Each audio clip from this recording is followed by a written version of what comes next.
Hi, I'm Surabhi Sapra. Welcome to my podcast, The Migrating Occult.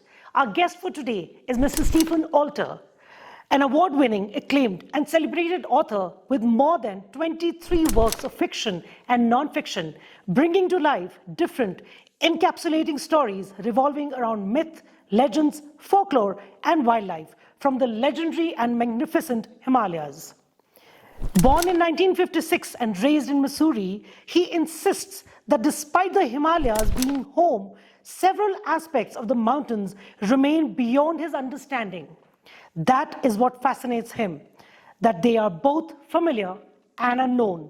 He is a conservationist and the founding director of Mussoorie Mountain Festival. Hello, sir. Welcome to the show. Thank you. Sir, there's a famous movie dialogue, Dawn ko pakadna mushkil hai nahi, namumkin hai.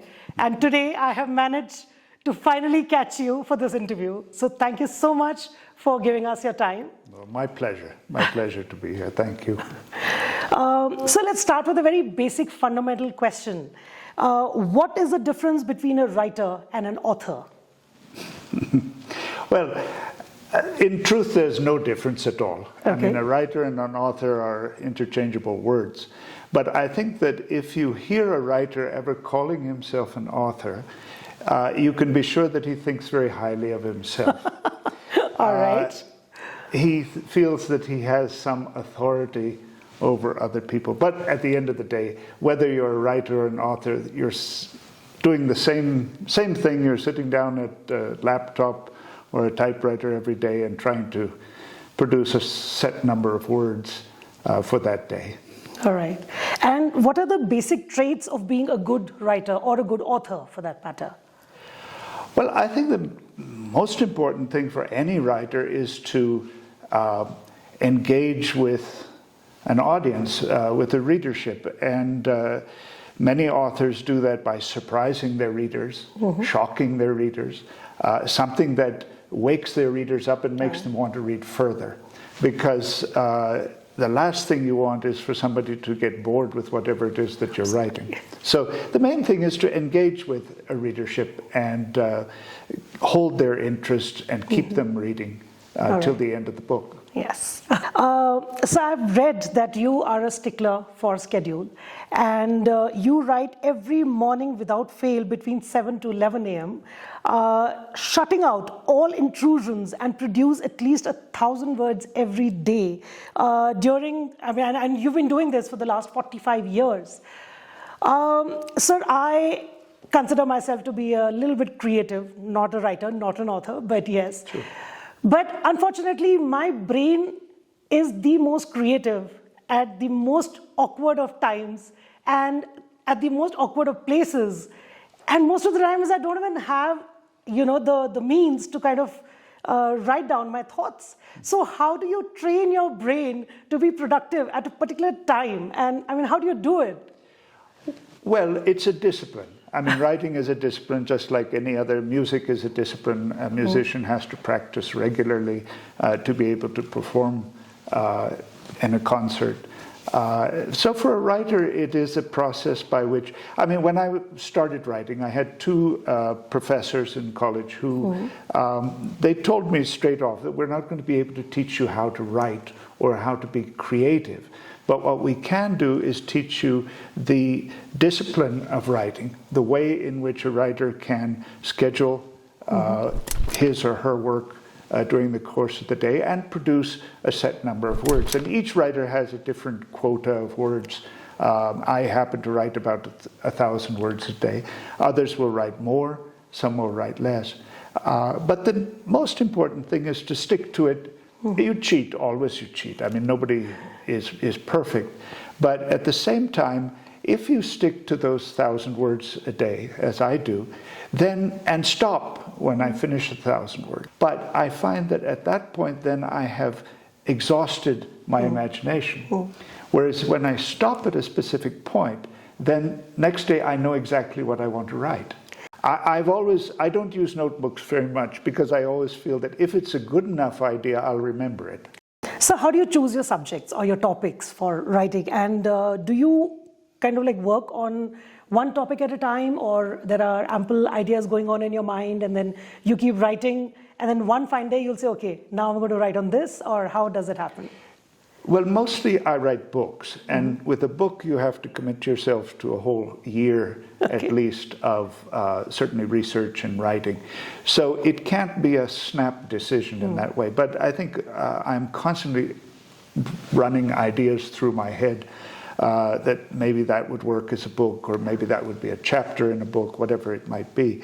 But at the end of the day, I've always, I say this again to my students when I teach writing, write about what interests you, not what you think somebody else would be interested in. True. So when I choose to write about elephants, it's because I'm fascinated by elephants.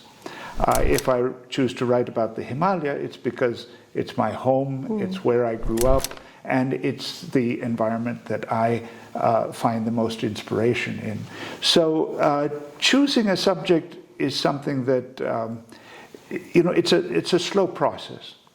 You don't suddenly wake up one morning and say, I'm going to write a book about elephants. Right. But gradually over time, you work it through in your head, how you're going to approach it, what sort of travel is going to be involved, all of those sort of things. And then you say to yourself, okay, now I'm ready to move forward. All right. But has it ever happened that you've, like, two ideas have dawned on you and they're both exciting for you, very interesting, and you have to take a call on which one to take? Has it ever happened?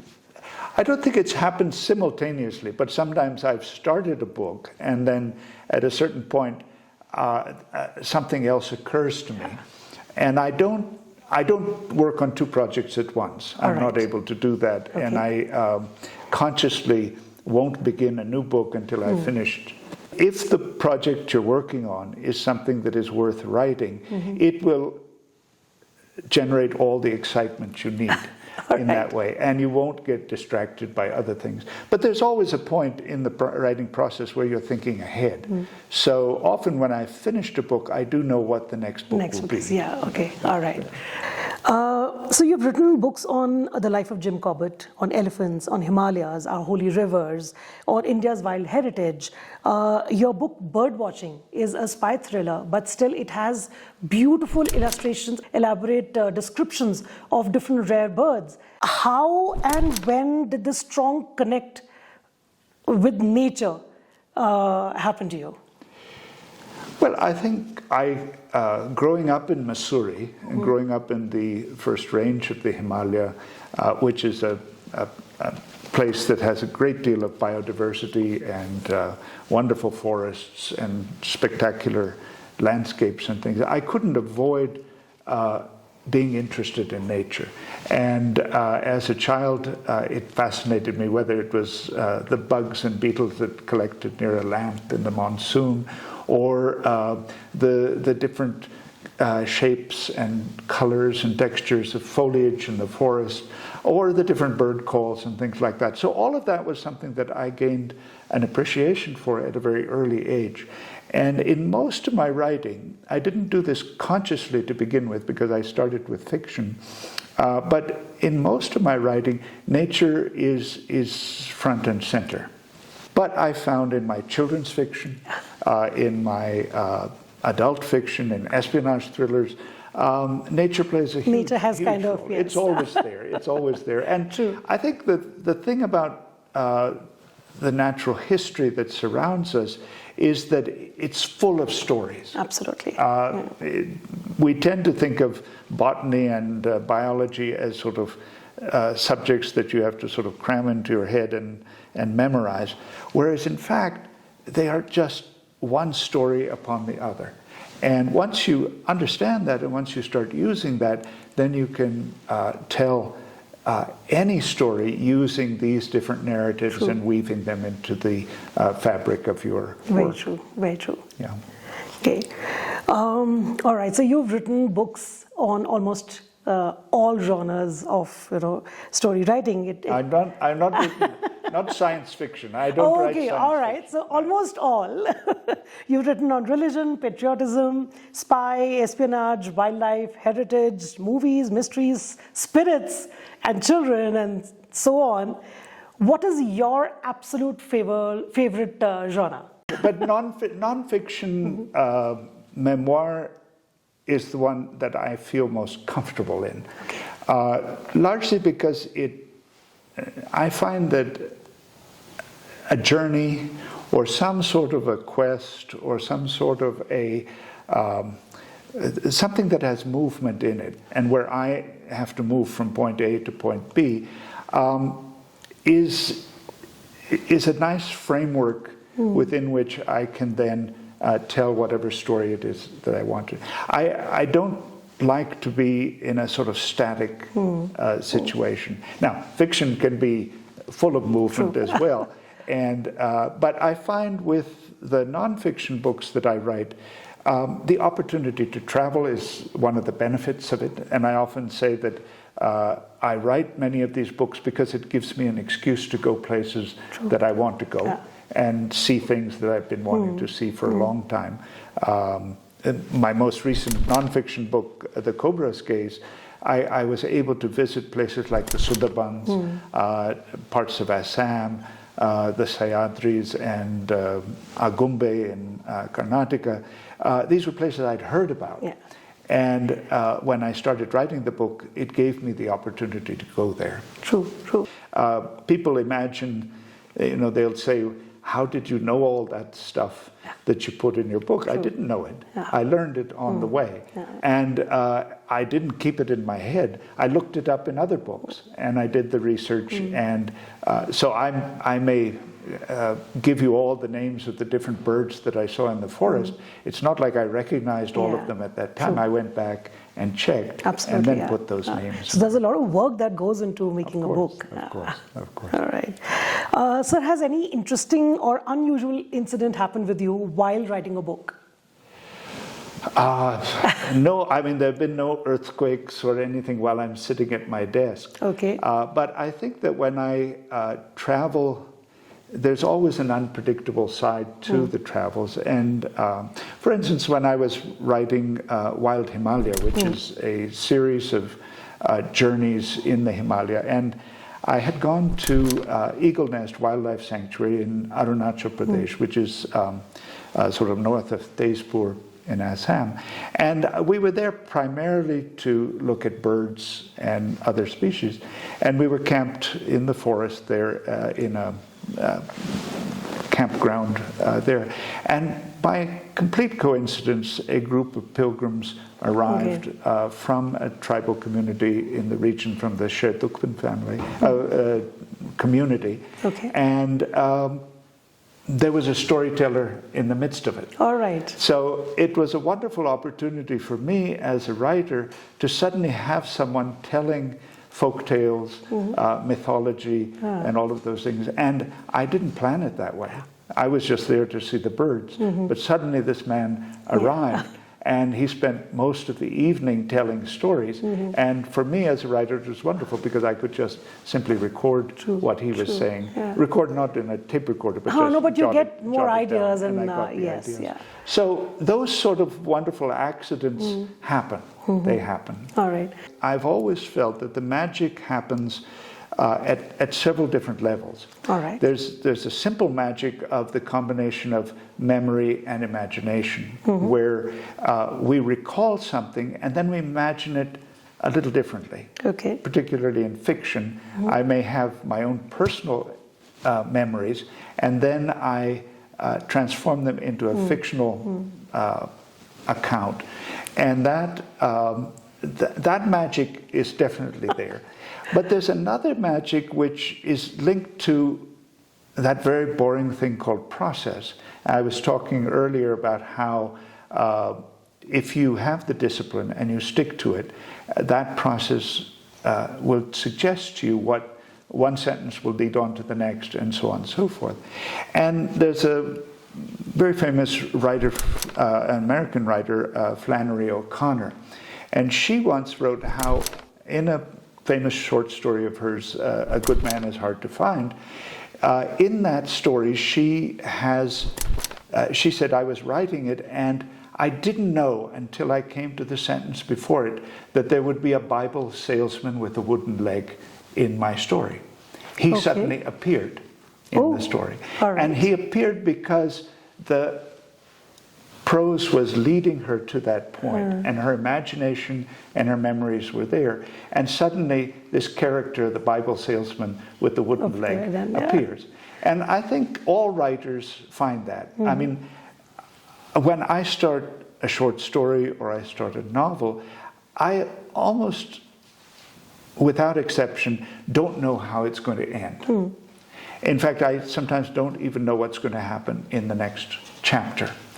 But there is a magic if you follow the words and you trust your imagination and you use your memories effectively, suddenly things will occur and happen in a particular story. So there is that kind of magic as well. Okay. But anything that you would like to share that has happened with you? I'd have to think very hard and long. I mean, there are some things that have happened that probably I shouldn't reveal. All right. That maybe are not appropriate for an audience to, or that I'm not going to admit to. Let's put it that way. All right. But no, I'll give you a very simple example. In one of my books, I had a mother and her adoptive son who have moved into a house that has been given them as a sort of temporary shelter, and it's a very rustic place, and things are mismatched and all of that. And she has a table that, you know how it's rocking on the stairs.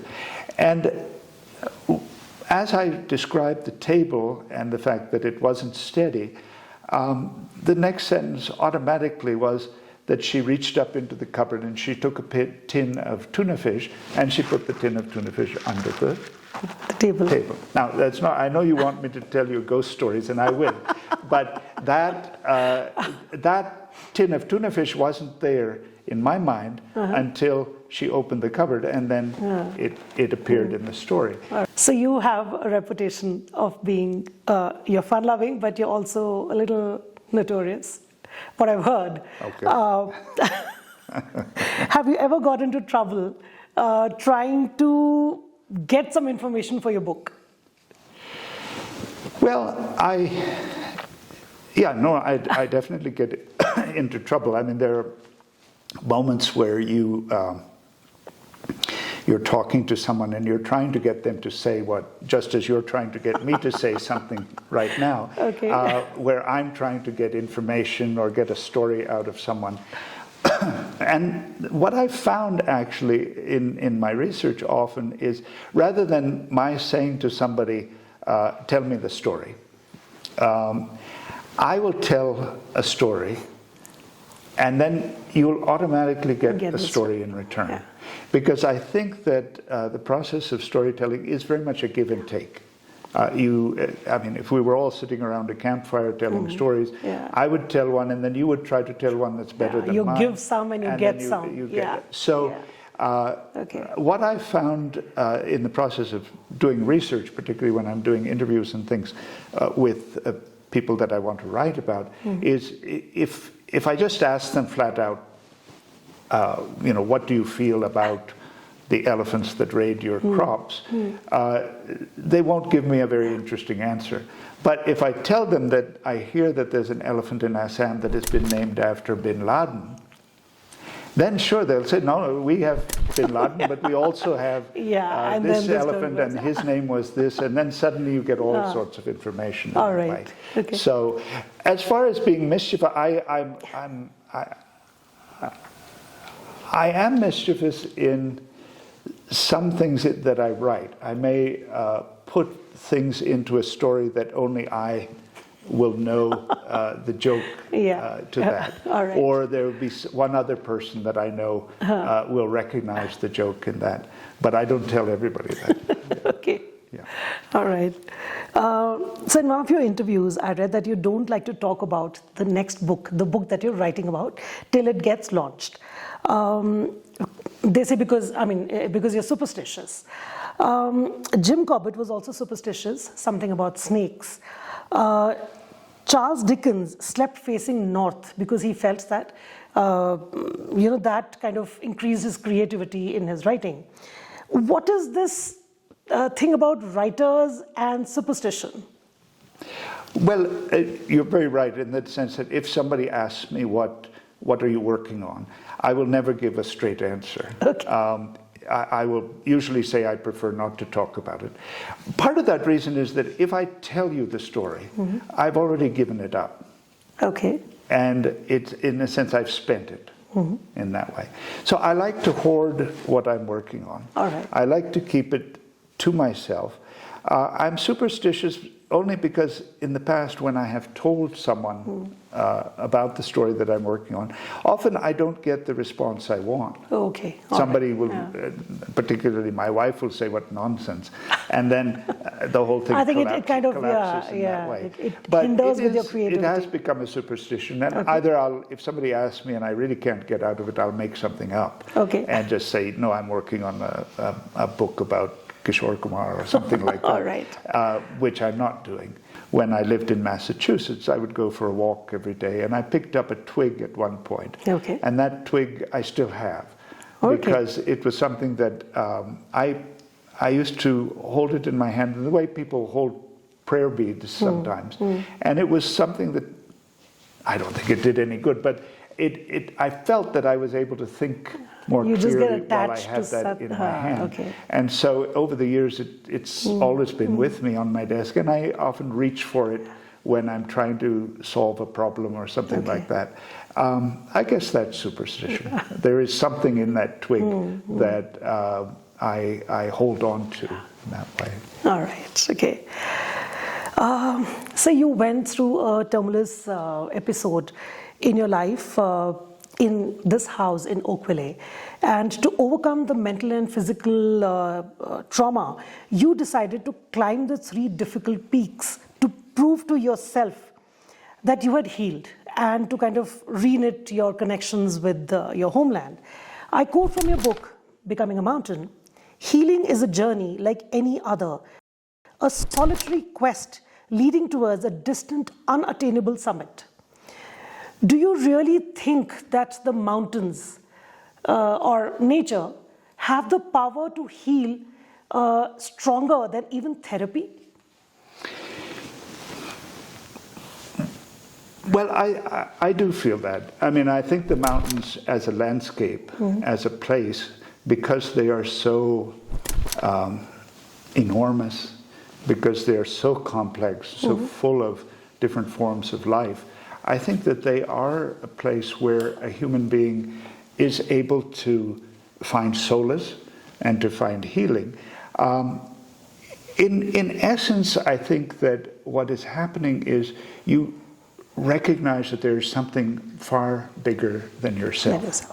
And in that healing process, you recognize that a lot of the things that have troubled you are insignificant compared to what you're looking at. Okay.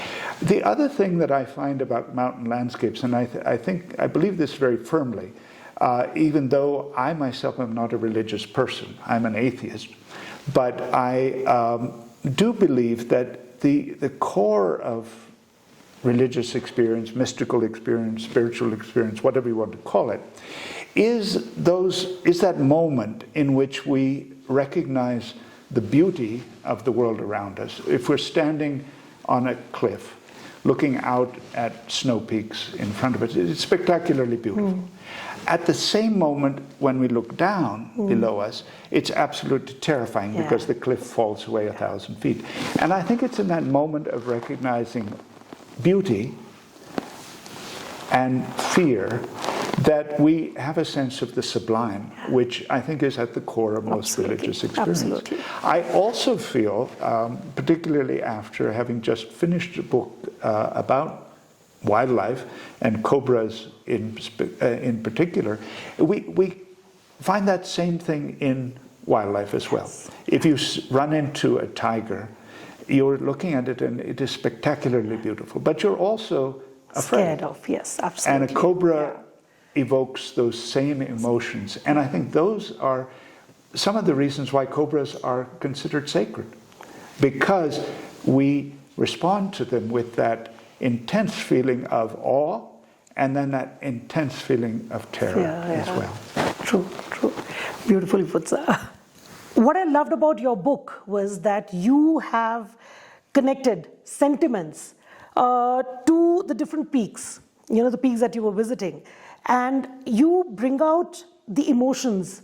You say that they cleanse your soul and, they help you move towards reconciliation and recovery. For example, like Bandar Poonch, you say, offers healing and solace. Nanda Devi promises happiness, and Mount Kailash marks an elusive threshold of transcendence. These are some beautiful, unique thoughts, But what was the emotion behind these emotions, if I may ask? Well, I think that in each case, now, I climbed none of these peaks. Yes. I attempted to climb Bandar Poonch, and I failed on 2 occasions. In fact, I'll digress for just a moment. There's a friend, Ram Guha, who's an author, well-known author, and before I started becoming a mountain, I explained to him that this is my plan. Okay. And he told me straight out, he said, it'll be a better book if you don't climb the mountain. Oh. And I thought, just come on, imagine. that's very discouraging. But in fact, I think it was true, because I think failure is something that we don't give enough value to failure, and I think failure is something that all of us experience at one point or another. And when you experience it in the face of these tremendous mountains, it's definitely a profound experience in that way. As far as the emotions and the connection that you feel with the mountains, I take a lot of inspiration from sacred lore, mythology, folklore in those ways, because these are stories that people have told that they came up with in the context of these particular mountains. So when somebody's in the presence of Nanda Devi, the stories that they tell are not just made out of thin air, it's out of whatever their experience is. And so, for instance, when I traveled with a group of pilgrims to do the parikrama or the Kora of Mount Kailash, for me what was most interesting was to watch their reactions. And the way, because they were devout Hindus, there were also devout Buddhists who were circling the mountain. There were also devout followers of the Bon tradition in Tibet who were actually traveling in the opposite direction. So each of these communities was moving around the mountain. Each of them had their own mythology, their own traditions, their own heritage, and they were responding to this landscape with all of that behind them in that way. So for me, as a non-believer, as somebody who appreciates all of those stories, I could, in a sense, follow them and follow in their footsteps, both physically and emotionally in that way. And so for me, that was a terribly profound experience. So your home, Oakville, is about 200 years old, or maybe more, right? And it has a wonderful legacy. And you have maintained it and decorated it beautifully, like with all your heart and soul. Do you ever have visitors from the past? Have you ever had any kind of experiences that you'd like to share with us? Sure. Well, I mean, I sometimes think of myself as a ghost in this house. All right. But no, the house was originally built in 1840, so it's not quite 200 years old, but it's getting there. It's almost there. And one of the interesting things is we discovered that there was a house built here before that that burned down. Oh. And this house was built then on the remains of that structure. All right. And it's quite a sad story, because the family that lived here it was a family of a British Army officer who was posted in Karnal, and his wife and 2 infant children, her sister and the maid, all came and lived in Oakville. All right. And in those days, all of the houses in Msuri had thatch roofs. Yes. And at some point, probably sometime in October, when they started lighting the fires, the house caught fire. Yeah, okay. And the wife was able to rescue her 2 children, but her sister died in the flames. Okay. The children were badly injured. She herself was badly burned, and the maid was also killed in that fire. All right. And then when the young officer got word of this, he came on horseback up from Karnal, and he arrived, and the day he arrived, the one child also died at that point. And he writes very movingly about burying the child on the north side of this hill. So there's this tragedy that is there on this spot. The young officer happened to be a man named Havelock, who became General Havelock and died in 1857 during the first rebellion. Okay. There is Havelock Island in the Andamans. There's a Havelock statue in Trafalgar Square. So he was this important historical figure. At that point, he was just a young officer, and this terrible tragedy occurred here. So I haven't had any specific visitors, but I do often get a sense of the past is there, and that tragedy is something that it doesn't haunt the house, but it certainly tempers the history of it in that way. We have over the years had rumors of ghosts in the house, and my wife actually lived in this house before I did. When she was in school, she visited a friend of hers whose family was living in this house, and there's a piano here that has been here since that time. And they would, in the middle of the night, hear the piano playing. Not very well, but it was, tinkling notes were there, and the 2 of them were too terrified to come and check on this. But ultimately what they found, of course, was that the mice were running over the strings of the piano, and that was what was making the noise. So it ended up not being a ghost at the end. No, because why I also ask is it is Mussoorie, and Mussoorie has a legend about ghosts, so I just kind of connected the 2. No, of course. And I remember one time, of course, all journalists who come up to Msuri, they go straight to one place, which is Mr. Ruskin Bond's house. And Ruskin gets very tired of telling ghost stories again and again. So at one point he told this group that I don't have any ghost stories, but Steve is over there at Oakville. just go and ask him. So they landed up and they said, Mr. Bond has told us that you know about ghost stories and things. So I thought, well, thank you, Ruskin. But I told a number of ghost stories to them. And it was just the beginning of the monsoon, so the mist had come, and it was coming through the trees, and it was getting darker and darker. And so at the end of the, they said, thank you, Chalte. And as they went out the door, they looked around, they said, sir, would you mind walking us up to the top of the hill? So there's an atmosphere that is certainly there. And we have lots of ghost stories. I'm not sure we have many ghosts. So you've done extensive research on the Hindu Shastras and elaborately described the origin and behavior of elephants, the use of elephants in different temples, architectural buildings, the cave paintings. You've compared verses by Amir Khusro to Kalidas. You mentioned about Eravat in your books, the Indra God's Ride. You mentioned that Akbar could control tuskers in Mast. Supposedly, yes.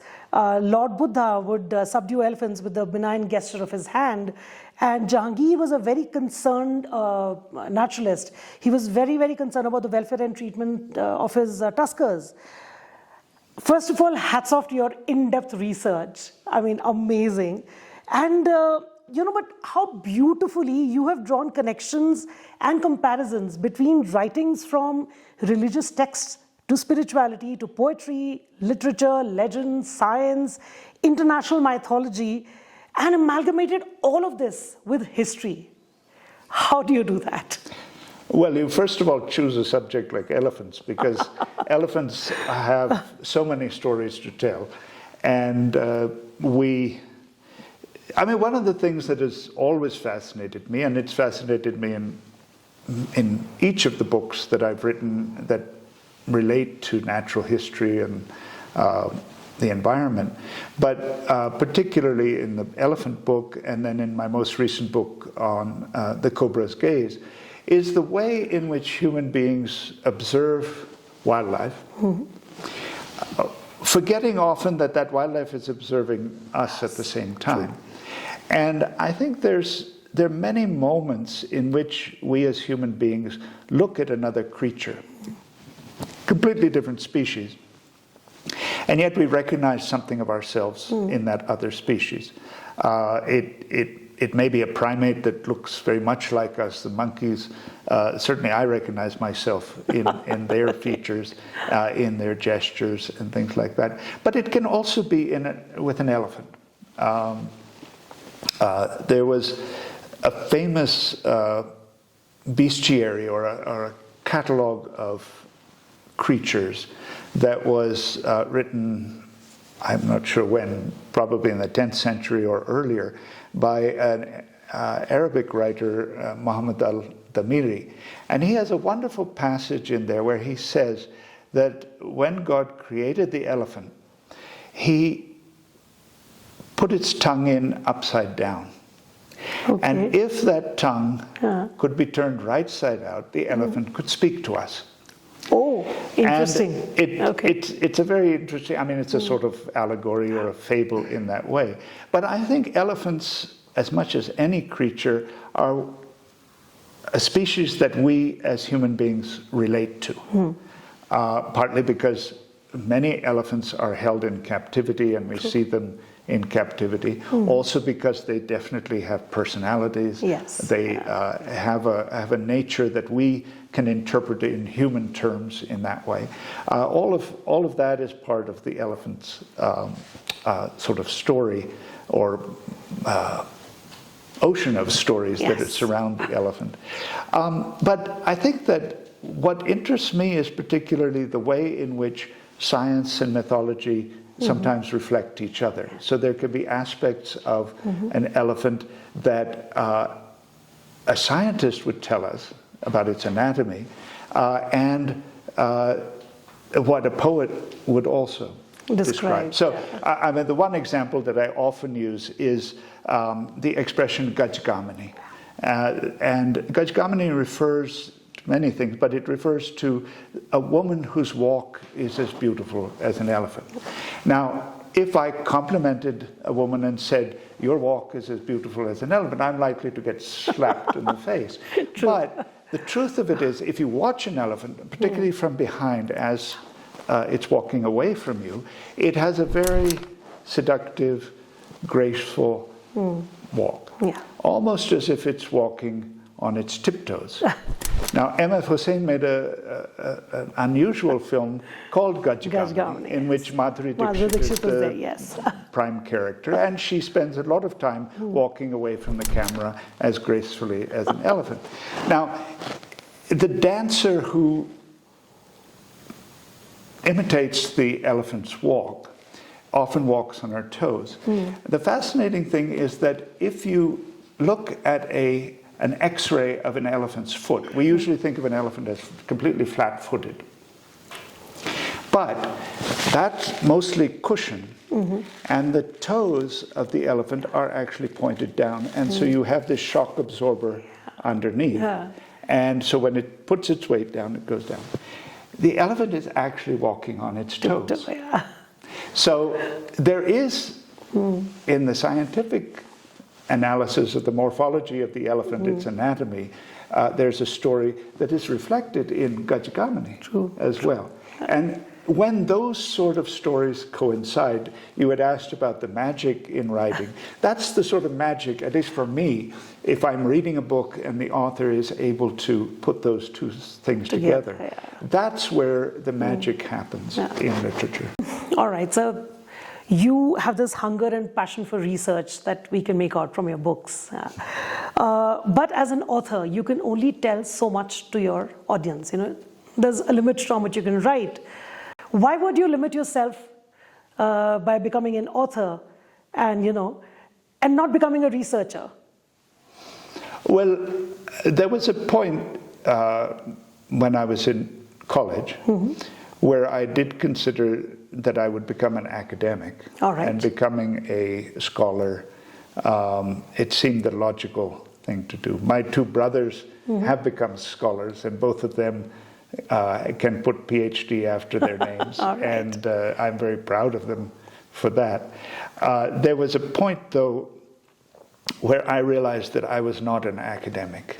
I mean, I have taught at universities quite a bit, but not as a professor, but simply as a writer in residence or as a lecturer in that way. But I've always found that academic writing is confining.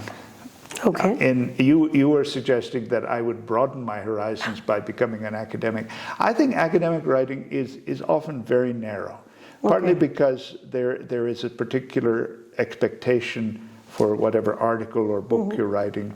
There is you have to refer to all of the literature that surrounds that particular subject. You have to use the vocabulary of your particular discipline and all of that. So things are lined up for you. Creativity is kind of... Yeah, whereas I can be a novice and a complete amateur and write about a subject that an academic might write about. But I can write about it in a way that isn't harnessed to an academic vocabulary or structured discourse.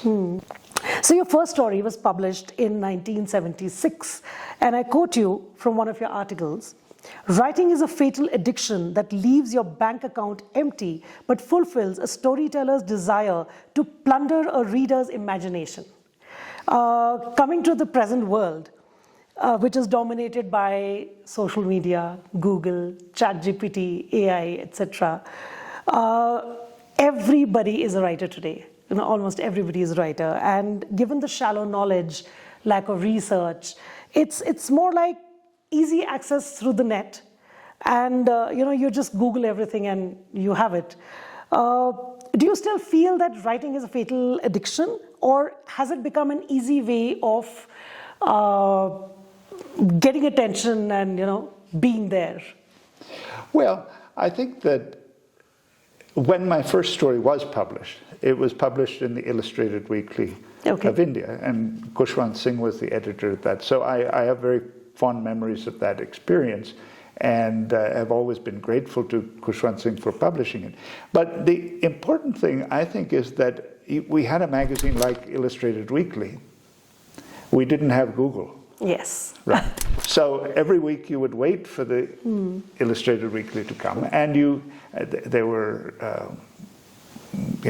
articles by naturalists. M. Krishnan would write in it. There would be political pieces. There would be all of that sort of thing, and that was our source of information and source of entertainment also. Absolutely. Whereas now it's scrolling through Facebook and trying to figure out, okay, shall I actually read this piece or not? And sure, we can get all sorts of information at our fingertips. And as a writer, I use it constantly because it's very convenient. But there is that, that pace to our information, the anticipation, the waiting is something that we've totally lost in that way. And as a writer, I think it's sometimes discouraging when I hear about, I don't know a great deal about AI and ChatGPT or whatever it's called, but I think the sad part there is that for any writer, whether it's a student writer, a professional writer, a poet, you are thinking on the page, right? So when you write, what's really happening is it allows you to think through your thoughts, test your values, your ethics, whatever it may be, recall incidents and experiences you've had in the past, and all of that becomes something that is transferred to the paper. The minute you start using AI and chat, you're allowing somebody else to think for you. For you, absolutely. Yeah. So you are the founding director of Mussoorie Mountain Festival. So what was the idea behind the origin of this, and what is the future that you foresee? Well, the Mussoorie Writers' Festival began, I forget, I think it was 2006 or something, and the idea, the Jaipur Lit Fest had started. There was a Lit Fest in Calcutta, there was one in Bombay, and I thought to myself, it would be fun to bring a group of writers up to Mussoorie. And Mussoorie has a reputation for being a writer's place, mostly thanks to Ruskin Bond, who is our sort of godfather here on the hillside. But there was this idea that Mussoorie had some kind of a literary connection. Having so many schools here also reinforced that. So I thought, if we bring writers up here and have them talk about their work and discuss it, that will be valuable for the people here, and it'll also be of interest to the writers themselves. So the first two festivals were writers' festivals. All right. By that time, within 2 years, there was a literary festival in almost every town and city, and many towns have two or three of them. So it became very obvious to me that we had to become something different. Yes. So we had been bringing a lot of people that were connected to the Himalaya to our Writers' Festival. So I thought, why don't we just make it the Mussoorie Mountain Festival? Okay. And that's how it transformed into that. And I think that was a good decision, because then it narrowed our focus. And we were able to really bring people who wrote about mountain culture, filmmakers who focused on the Himalaya or other mountain ranges. We were able to bring artists who painted or sculpted something connected with the mountains, and so on and so forth. So, and mountaineers. And it was very exciting to be able to bring some of the really elite mountaineers who had led the way in terms of Himalayan exploration and adventure. And their stories were wonderful to listen to in first person with them actually speaking. So we ran that. And but I'm a firm believer that nothing should go on forever. Okay. I think this idea of perpetuity is a mistake, because there's a value in something holding its place in a certain period of time, existing in that time, and then stopping.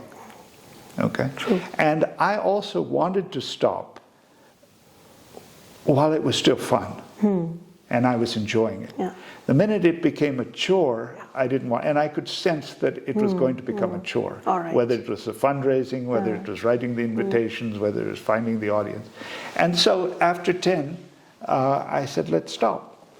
I encouraged others. I said, if you want to continue it, nobody picked up on that. We did do one return to the Mountain Festival during COVID, during the pandemic. Because it seemed to be something that we could do purely online. And people wanted us a little bit more. So we did do one at that time. But I don't think it's going to be resurrected. At least I'm not going to resurrect it. All right, okay. So while doing my research on you, I've learned that you hate roller coasters and you hate amusement park rides. I've also learned that your favorite mode of transportation is your bike. Don't you think riding the bike on these mountainous zigzag roads is almost like an amusement park ride? In some ways, but the one very important difference is that I'm in control. And I have my hand on the handbrake and my foot on the foot brake, and I have the clutch. And I don't drive very fast. I mean, but what I don't like, as you've said, is being in a situation where I'm unable to apply the brakes. And it often happens in a taxi on the road to Mussoorie. And I have to sort of lean forward and catch the driver and say, "Bhai, thoda aahiste chalo." But with a motorcycle, there's a wonderful freedom to the motorcycle because you sort of lean into the corners. In Msuri, it's become invaluable because there are traffic jams. Whereas on a motorcycle, I can weave my way through. Usually, not always, but usually. All right. You still ride? I do. You do? Okay. I do. Yeah. Which is your favorite model of Well, bike? I started with a bullet. Okay. And when I sold my first novel, I was 19 years old. All right. And I sold it to a British publisher called Anderdeutsch, and they gave me 500 British pounds as an advance. And I spent all of it on a Royal Enfield bullet. All right. And so that was, a very foolish thing to do, but it was a very rewarding thing as well. And I've now, at the age of 68, so what is that, 50 years later, more than 50 years later, bought a bullet. And I've said that this is my last bullet. So I don't know whether my book will be called Down to My Last Bullet. All right. Or just My Last Bullet. But that's certainly the idea at this point. Interesting. Because after this, I think I'm going to get shakier and shakier. Okay. All right. So a piece of advice you'd like to give to our upcoming struggling writers or authors? Well, the first, and I think the most important piece of advice any young writer can be given is be prepared for rejection. And don't let the rejection destroy you in that way. Because any writer, no matter how many books they've written, no matter how famous they are, will always face rejection in one form or the other, whether it's a bad review, whether it's an editor that says this book isn't quite ready, or whether it's a family member who says, what kind of rubbish are you writing now? Okay. There will always be that. Always, yes, and so for a young writer, people always begin the process thinking, I'm going to write this story and I'm going to get the Nobel Prize the day after.